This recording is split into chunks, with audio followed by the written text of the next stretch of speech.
ഗാസയിലുടനീളം Israel നടത്തിയ ശക്തമായ വ്യോമാക്രമണങ്ങളിൽ കുറഞ്ഞത് 80 പലസ്തീനികൾ കൊല്ലപ്പെടുകയും ഡസൻ കണക്കിന് പേർക്ക് പരിക്കേൽക്കുകയും ചെയ്തതായി പലസ്തീൻ മെഡിക്കൽ വൃത്തങ്ങളെ ഉദ്ധരിച്ച് റിപ്പോർട്ടുകൾ വന്നിരിക്കുന്നുണ്ട്.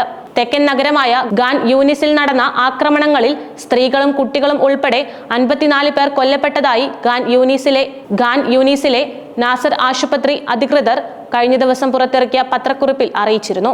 ഗാസ നഗരത്തിലും വടക്കൻ ഗാസയിലെ മറ്റ് പ്രദേശങ്ങളിലും ഇസ്രായേൽ നടത്തിയ വ്യോമാക്രമണങ്ങളിൽ 26 പേർ കൊല്ലപ്പെട്ടതായി മെഡിക്കൽ വൃത്തങ്ങൾ സിൻഹുവയോട് സ്ഥിരീകരിച്ചു.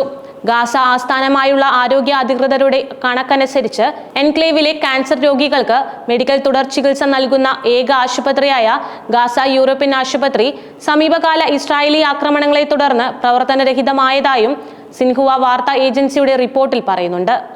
ഇസ്രായേൽ ആക്രമണങ്ങൾ കാരണം മലിനജല ലൈനുകൾ, ആഭ്യന്തര വകുപ്പുകൾക്ക് കേടുപാടുകൾ, ആശുപത്രിയിലേക്കുള്ള റോഡുകൾ തുടങ്ങിയ അടിസ്ഥാന സൗകര്യങ്ങൾക്ക് കാര്യമായ നാശനഷ്ടങ്ങൾ സംഭവിച്ചതായും അധികൃതർ പ്രസ്താവനയിൽ പറയുന്നു. ഹമാസിനെ പരാജയപ്പെടുത്തുന്നതിനുള്ള ശ്രമങ്ങളുമായി മുന്നോട്ടു പോകുന്നതിനായി വരും ദിവസങ്ങളിൽ ഇസ്രായേൽ സൈന്യം പൂർണ്ണ ശക്തിയോടെ ഗാസയിലേക്ക് കടക്കുമെന്ന് ഇസ്രായേൽ പ്രധാനമന്ത്രി ബെഞ്ചമിൻ നെതന്യാഹു മുന്നറിയിപ്പ് നൽകിയതിന് പിന്നാലെയാണ് ഈ വ്യാപകമായ വ്യോമാക്രമണങ്ങൾ ഉണ്ടായത്. 2 മാസത്തെ വെടിനിർത്തൽ അവസാനിച്ചതിന് ശേഷം മാർച്ച് 18-നാണ് ഇസ്രായേൽ ഗാസയിൽ വലിയ തോതിലുള്ള സൈനിക പ്രവർത്തനങ്ങൾ പുനരാരംഭിച്ചത്.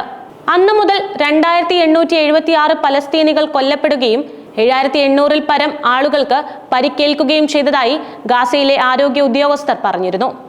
2023 ഒക്ടോബർ 7-ന് യുദ്ധം ആരംഭിച്ചതിന് ശേഷമുള്ള ആകെ പലസ്തീൻ മരണസംഖ്യ 53,010 ഉയർന്നതായും അധികൃതർ അറിയിച്ചിരുന്നു.